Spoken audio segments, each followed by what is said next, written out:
Meus queridos irmãos, era sim Abigail, a alma escolhida por Jesus, a fim de auxiliar o grande doutor da lei, Paulo de Tarso, na sua tarefa abençoada de divulgação da Boa Nova aqui na terra. Jovialíssimo, Paulo contou ao amigo Sadoc que de fato se enamorara por uma jovem de sua raça e demonstrou de maneira muito clara, numas primeiras notícias a respeito da sua amada Abigail, as qualidades morais, os ornamentos morais daquela que ele elegera para ser a dona do lar que ele haveria de edificar aqui na terra, como um dos seus mais profundos e santificados ideais. Ele noticiou que fora acolhido na casa de Gamaliel, acolhido generosamente na casa daqueles que se tornaram os pais adotivos da jovem Abigail, que fora Ruth e Zacarias, como vimos em capítulos anteriores, depois do triste episódio envolvendo o seu irmão. Paulo demonstrava de maneira muito clara, desde já, os seus status sociais, o seu status social como um jovem doutor da lei, informando para o seu amigo que em breve ele haveria de tomar lugar nos ofícios do templo, nos ofícios do tribunal dos judeus, na condição de rabino, substituindo o grande Gamaliel, que fora o seu professor e que estava para se aposentar, cedendo lugar para o Paulo de Tarso pudesse dar continuidade às tarefas tão importantes para ele de representação da sua raça, da representação dos valores de sua raça junto ao povo hebreu. Então aqui nós temos as primeiras notícias de Abigail. Havia 3 meses que eles se conheciam e estavam permutando muito carinho, muito respeito e muito amor. E aqui, meus irmãos, Emmanuel nos dá uma noção do que seriam os projetos pessoais de Paulo de Tarso, como que era a sua vida como doutor da lei, né? E aqui nós percebemos a dimensão espiritual desses projetos, uma vez que ele trazia em seu coração, de maneira candente, de maneira efusiva, o desejo de transformar a fé judaica, as tradições judaicas, nas tradições predominantes do mundo. Ele dizia que, naquele diálogo com Sadoc, que muito embora Roma fosse poderosa e Atenas fosse sábio, para ele, Saulo de Tarso, era fundamental, era indispensável acordar a eterna hegemonia de Jerusalém como tabernáculo do Deus único. Ou seja, ele guardava em seu coração o desejo de transformar Jerusalém na grande capital espiritual do planeta, exteriorizando para o mundo e fortalecendo junto ao mundo, mesmo o mundo dos romanos e o mundo dos gregos, a hegemonia da crença do Deus único como crença insuperável para as cogitações de todas as criaturas humanas. Esse era o desejo do rabino Saulo de Tarso. Ele, meus irmãos, dando sequência a esse diálogo, toma então conhecimento pela primeira vez, através das informações do seu amigo Sadoc, que Sadoc, estava em Jerusalém, vindo de Damasco, onde ele morava, para se encontrar com seu tio, de nome Filomenos. E ele ficou sabendo que esse seu tio fora curado de uma velha cegueira, mediante processos que ele entendia como misteriosos.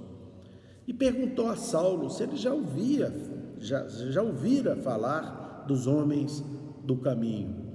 E diante das informações de Saulo de que sim, que ouvir assim, através de um amigo, ele imaginava que fossem pobres galileus maltrapilhos e ignorantes que se refugiavam em bairros desprezíveis.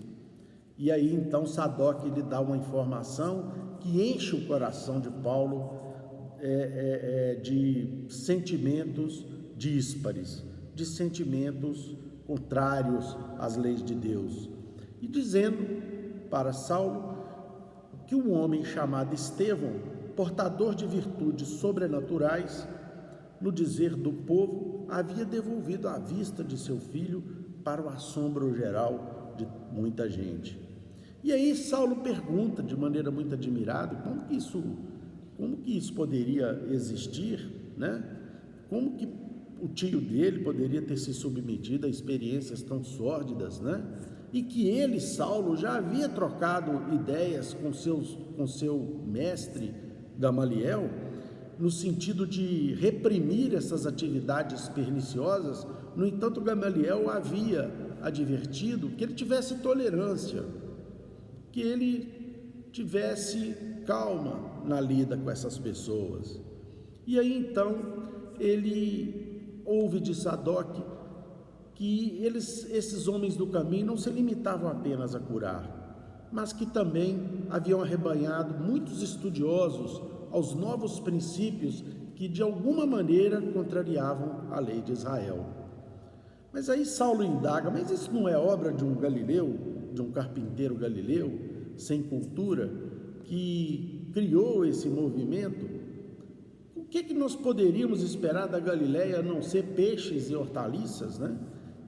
E continua então Sadoc explicando que aquela casa existia e ele resolveu visitá-la há uns 2 dias atrás e viu que ela era uma obra de caridade dirigida por um tal de Simão Pedro.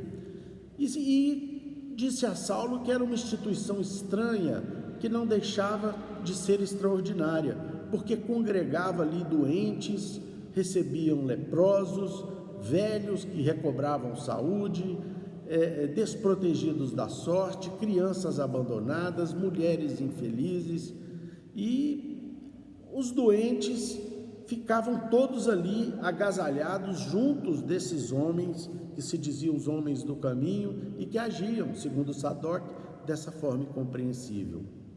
Aí então Paulo, mas não é possível que estão todos malucos? Disse o moço de Tarso com a franqueza que lhe caracterizava.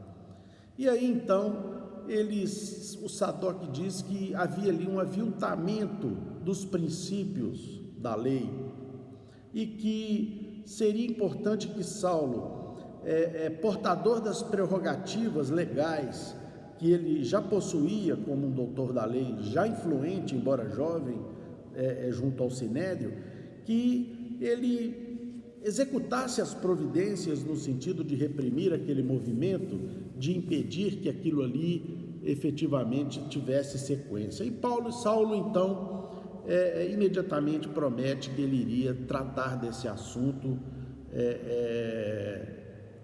de maneira muito séria e pergunta quais os dias que ocorrem as pregações desse tal de Estevão. Pergunta Saulo a Sadoc, e Sadoc responde: as pregações ocorrem todos os sábados. Nós lembramos, inclusive, dos nossos estudos abençoados aqui de sábado, né? Em que nós encontramos aqui no solar a presença dos nossos irmãos que foram, como nós, chamados por Jesus de filhos do Calvário. Esses irmãos que vêm aqui nos buscam, e digo para vocês, fundo do meu coração, que parece que estou aqui ao lado deles nesse momento, porque estar aqui nesse salão hoje falando para vocês é como se eu sentisse a presença de cada um desses irmãos aqui juntos de nós, nos abraçando, nos cumprimentando, nos pedindo alguma coisa, nos agradecendo muito mais do que nos pedindo, emprestando para nós a sua sabedoria, emprestando para nós o seu carinho, muitas vezes a sua solidariedade, adivinhando muitas vezes quando estamos tristes, buscando junto de nós, muitas vezes, as únicas criaturas que lhes tratam bem, que lhes tratam com carinho, com amor, com dedicação. É muito bom, meus irmãos, nós lembrarmos dessa casa que nos acolheu, no meu caso, desde quando eu nasci, e aprendendo a conviver com esses nossos irmãos que cruzam conosco nos caminhos da vida. Eu aprendi a valorizar a vida que tenho, ensinei minhas filhas a valorizar a vida que elas têm, e recebi aqui entre as paredes dessa casa, desde os estudos da evangelização infantil, até agora nos estudos doutrinários, nos estudos evangélicos, mediúnicos, a efetiva convicção da bondade de Deus na vida de todos nós. Então, meus irmãos, pedindo desculpa pela emoção que nos toma o coração, nós encontramos então Saulo já programando para num dia de sábado visitar esse expositor cristão tão diferente, que falava de um carpinteiro tão diferente e que curava em nome dele, aparentemente contrariando as leis de Deus, segundo os conceitos daquele doutor da lei, inflexível e absolutamente focado em fazer com que a lei de Moisés sobrepujasse todas os conhecimentos, ainda que fossem romanos ou gregos, e que Jerusalém se transformasse na grande capital moral e intelectual da humanidade.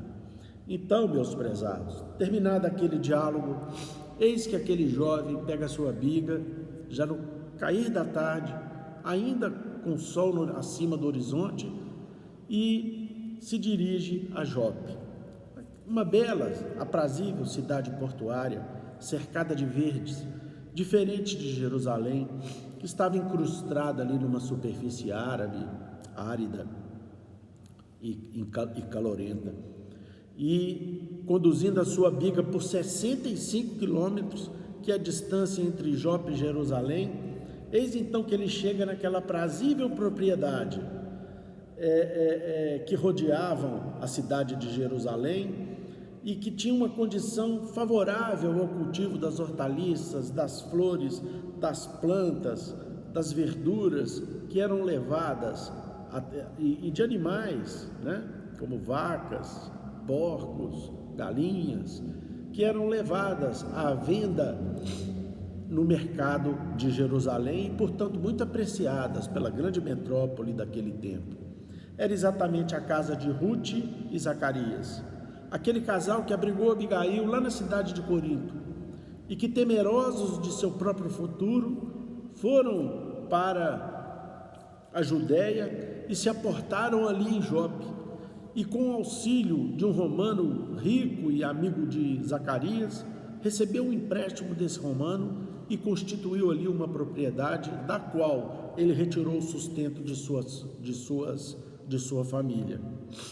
Conta-nos Emmanuel que tanto Saulo de Tarso quanto o próprio Gamaliel ajudaram Zacarias a fornecer os seus produtos para o próprio templo. E com isso, Zacarias praticamente saldara a sua dívida com aquele romano e já constituíra o início de uma fortuna próspera, que haveria de trazer à sua velhice a tranquilidade dele e de Ruth, tendo em vista ao seu trabalho honesto e correto naquela instância abençoada, para onde Saulo de Tarso agora se dirigia para encontrar a sua amada Abigail.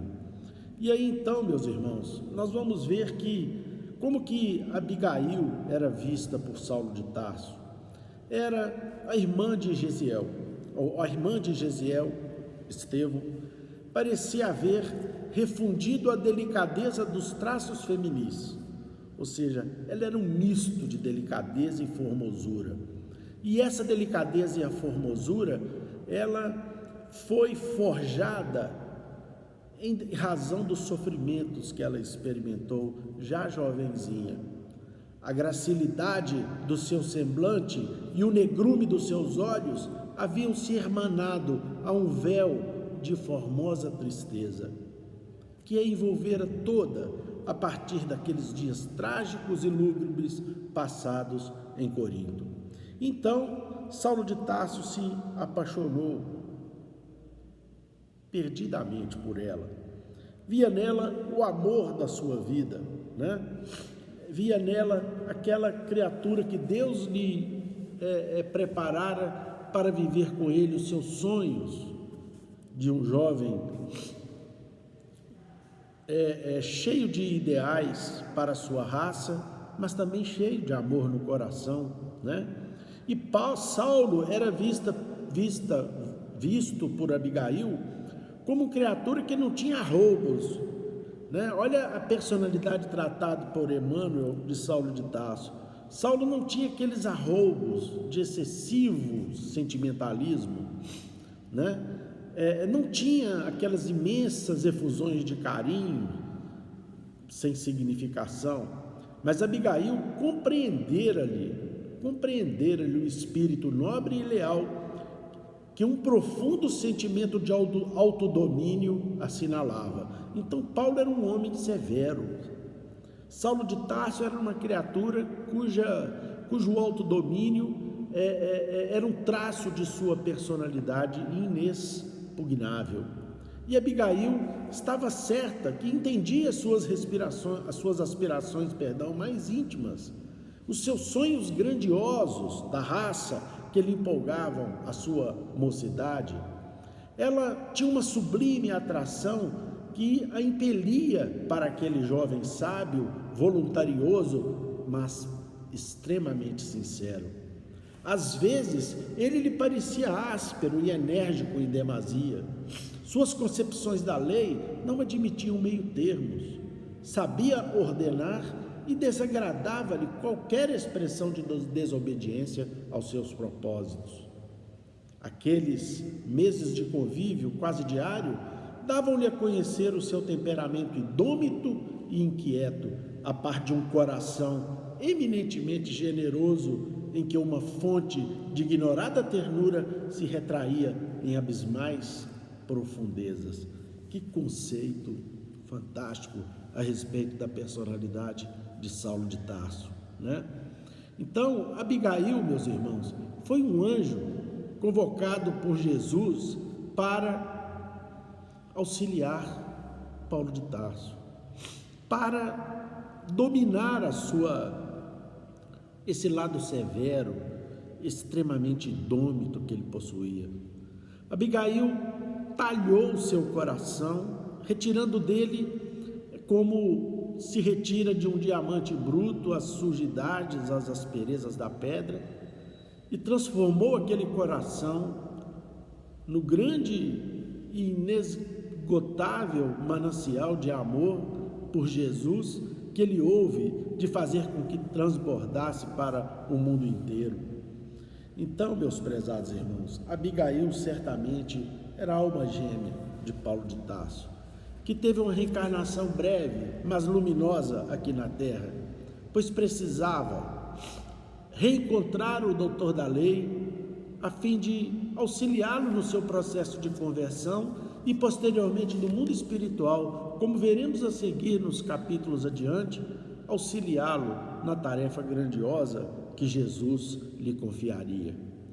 Paulo de Tarso, então, meus irmãos, nesse restante de capítulo, ele demonstra de maneira muito clara não conhecer em profundidade o sentimento de amor que Jesus veio nos ensinar. E num determinado momento do diálogo com Abigail, naquela instância abençoada em que ela morava, ele indaga a Abigail, que por várias e várias vezes falava saudosa de seu irmão Gesiel, procurando saber notícias do seu paradeiro, imaginando quão feliz ela ficaria se pudesse ser o seu casamento com Saulo de Tarso abençoado por ele, né? E tamanha era o amor que ela nutria por ele em numerosas manifestações e lembranças ao longo dos diálogos quase diários que ela tinha com Saulo de Tarso, que Saulo um dia não aguentou e perguntou para ela: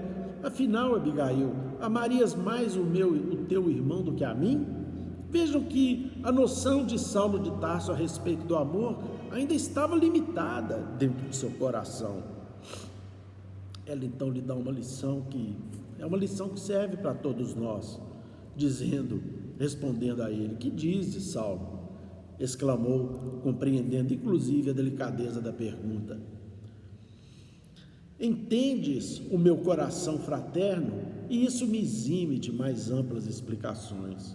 Como sabes, querido, Gesiel foi meu amparo nos dias da orfandade materna, companheiro de infância e amigo da juventude sem sonhos. A juventude dela sem sonhos.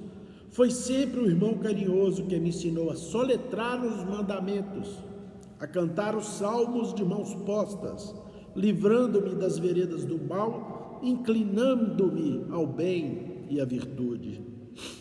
Tudo que encontraste em mim constitui dádiva da sua generosa assistência de irmão desvelado. Então, meus irmãos, vejam o conceito de amor que aquela criatura tinha em seu coração e que o próprio Saulo de Tarso, de fato, não compreendia. Posteriormente, nós veremos aqui que ele traça os derradeiros planejamentos para o casamento em que ele desejava em breve estabelecer com sua amada Abigail. Meus irmãos, nesse capítulo, o que sobressai de importância é exatamente a apresentação do valoroso doutor da lei de Tarso e da sua amada Abigail. A apresentação dos traços da personalidade e do espírito dessas criaturas tão díspares em sentimentos. Saulo de Tarso representando a sinceridade daquilo que ele acreditava, representando a sinceridade e o foco dos seus propósitos, fazendo com que o amor que estava ali dentro como joia em seu coração precisasse ainda de tempo para a devida lapidação. E Abigail, representando não apenas a beleza e a inteligência da raça judaica, mas sobretudo representando os valores do amor e da bondade que se exteriorizavam como água cristalina de seu coração. E aqui, meus irmãos, sobressai a apresentação e o reconhecimento dos valores morais do doutor de Tarso. E aqui nós entendemos, nesse capítulo, por que ele era o vaso escolhido por Jesus para a tarefa de implementar ou de implantar a Boa Nova em nosso planeta. Aqui nós compreendemos por que Jesus o escolheu. Ele narra aqui de maneira muito clara, Emmanuel narra de maneira muito clara, num dado instante da conversa dele com Abigail, os desejos que lhe adornavam o coração e a personalidade. Abigail disse-lhe, retendo a mãozinha entre as suas: a natureza canta sempre com as almas esperançosas e crentes. Com que ansiedade esperei-te no caminho da vida. Meu pai falou-me do lar e das suas doçuras, e eu aguardava a mulher que me compreendesse inteiramente. Deus é bom, replicou ela com enlevo, e somente agora reconheço que depois de tantos sofrimentos, Ele me reservava a sua misericórdia infinita, o tesouro maior da minha vida, o teu amor na terra de meus pais. Teu afeto, Saulo, concentra todos os meus ideais. O céu nos fará felizes. Todas as manhãs, quando estivermos casados, pedirei em preces fervorosas aos anjos de Deus que me ensinem a tecer a rede das tuas alegrias. À noite, quando a bênção do repouso envolver o mundo, dar-te-ei um carinho sempre novo do meu afeto. Saulo apertou-lhe as mãos com mais enlevo, redarguindo, deslumbrado. E aqui nós começamos a entender as entranhas do sentimento e dos valores morais e espirituais desse grande espírito.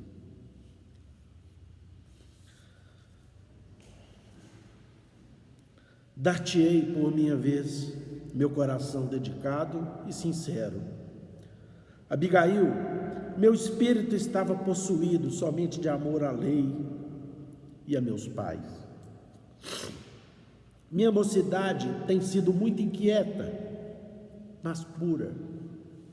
Não te oferecerei uma flor sem perfume. Desde os primeiros dias da juventude, conheci companheiros que me incitaram a lhes seguir os passos incertos na embriaguez dos sentidos, precursora da morte de nossas preocupações mais nobres neste mundo, mas nunca traí o ideal divino que me vibra na alma sincera. Depois dos estudos iniciais da minha carreira, encontrei mulheres que me acenavam, levadas por uma concepção perigosa e equivocada do amor. Em Tarso, nos dias suntuosos dos Jogos Juvenis, após a conquista das melhores láureas, os prêmios, ele era um atleta, nos dias suntuosos dos Jogos Juvenis, recebia de jovens inquietas declarações de amor e propostas de núpcias, mas a verdade é que permanecia insensível a esperar-te como heroína ignota do meu sonho, nas assembleias ostentosas de púrpuras e flores. Quando Deus aqui me conduziu ao teu encontro, teus olhos me falaram no lampejo de sublimes revelações. És o coração do meu cérebro, a essência do meu raciocínio, e serás a mão guiadora das minhas edificações em toda a vida. Meus irmãos,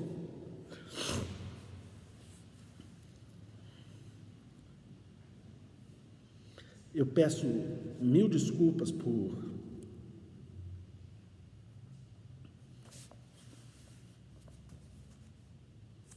e ao mesmo tempo forças a Deus para poder prosseguir esse estudo.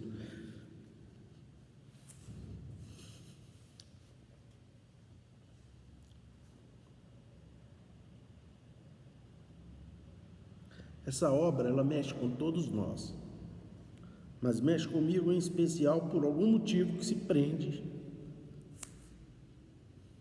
nas lembranças e nas vivências do passado. E aqui nós então verificamos a grandeza dos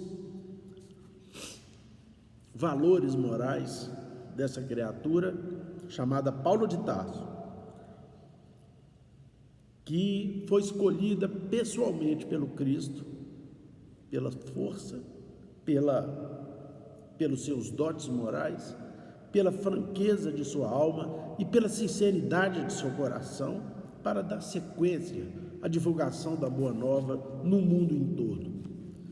Uma criatura que, apesar de tudo isso, tinha lá dentro do mundo íntimo, precisando apenas ser resgatado por algumas criaturas especiais, que foram elas, Abigail e Estevão, toda essa aluvião de sentimentos, todo esse transbordo de emoções que serviriam como escoras e muletas inquebrantáveis para que o grande doutor de Tarso pudesse caminhar pelo mundo inteiro divulgando o Evangelho de Jesus, depois que ele encontra o Mestre às portas de Damasco.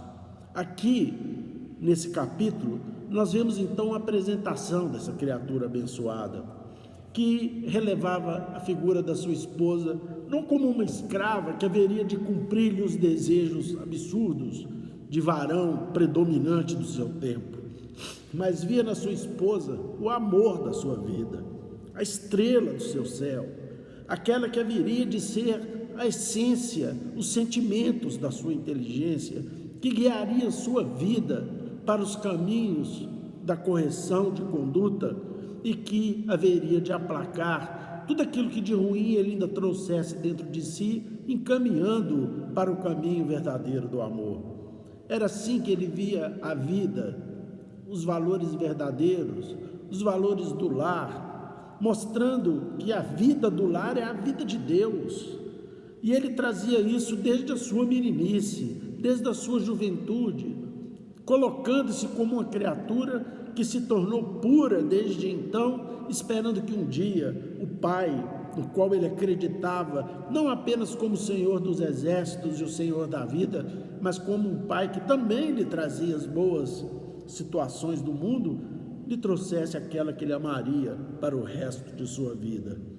Então, meus prezados irmãos, nós temos aqui um diálogo que termina com a seguinte expressão de Saulo de Tarso para sua amada, quando ele se despede para voltar para Jerusalém: fiel para sempre. Meus irmãos, o tempo aqui não nos permite, evidentemente, tecer maiores comentários, porque ficaríamos aqui 3 horas tentando falar da beleza dessa obra. Mas eu gostaria de terminar aqui a minha participação dessa tarde, relendo Emmanuel no livro Seara dos Médiuns, em que ele trata de uma lição pequenininha, chamada O Médio Inesquecível, da vida dessa criatura abençoada, que dá o nome da nossa querida instituição em que nos encontramos aqui nessa tarde. Médium inesquecível. Estudando mediunidade em ambiente, recordemos um dos médiuns inesquecíveis dos dias apostólicos, Paulo de Tarso.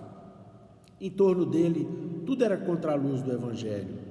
A sombra do fanatismo e da crueldade não se instalara apenas no sinédrio, onde ele situava a corte dos mentores e amigos, mas também nele próprio, transformando-o em perigoso instrumento da perseguição e da morte.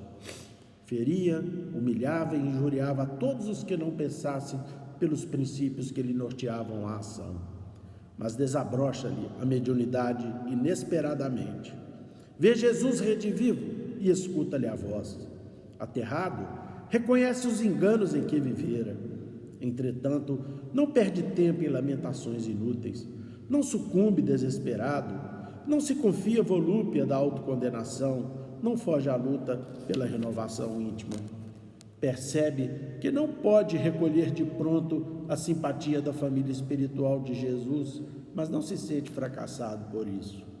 Observa a extensão dos próprios erros, mas não se entrega ao remorso vazio. Empreende com sacrifício a viagem da própria renovação. Para tanto, não reclama a cooperação alheia, mas dispõe-se ele mesmo a colaborar com os outros. Encontra imensas dificuldades para a iluminação da alma, no entanto, não esmorece na luta. Segundo a palavra fiel do Novo Testamento, é açoitado e preso várias vezes pelo amor com que ensinava a verdade. Mas em contraposição, na Licaônia e na Macedônia, foi tido como sendo Mercúrio encarnado e servo do Pai Altíssimo. Não se sente, todavia, esmagado pela flagelação ou confundido pelo êxito. Tolera assaltos e elogios como pagador correto, interessado apenas no resgate das próprias contas. Diz ainda a Boa Nova que Deus operava maravilhas pelas mãos dele. Entretanto, ele próprio declara trazer consigo um espinho na carne que o obriga a viver em provação permanente. E enquanto o corpo lhe permite, dá testemunho da realidade espiritual, combatendo ignorância e superstição, maldade e orgulho, tentação e vaidade. Nem ouro fácil, nem privilégios, nem cidadela social, nem apoio político.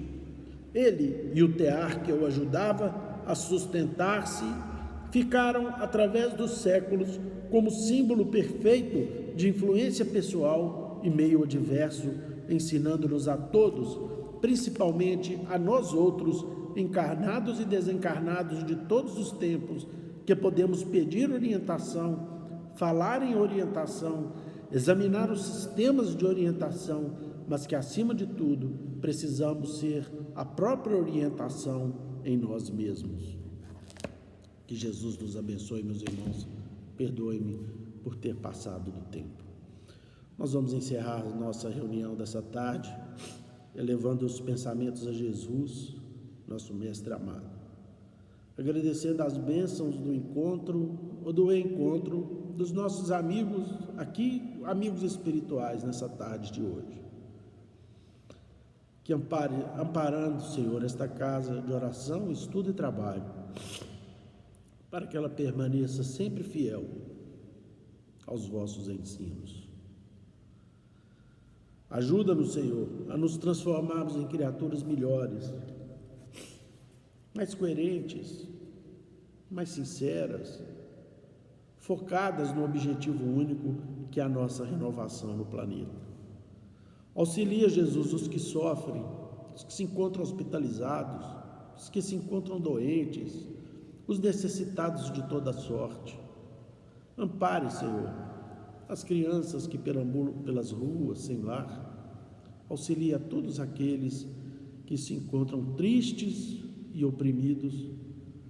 E ampara-nos, Senhor, para que possamos cumprir os nossos objetivos fundamentais nesse mundo, que sobretudo se resumem nos vossos ensinos que um dia trouxeste para todos nós.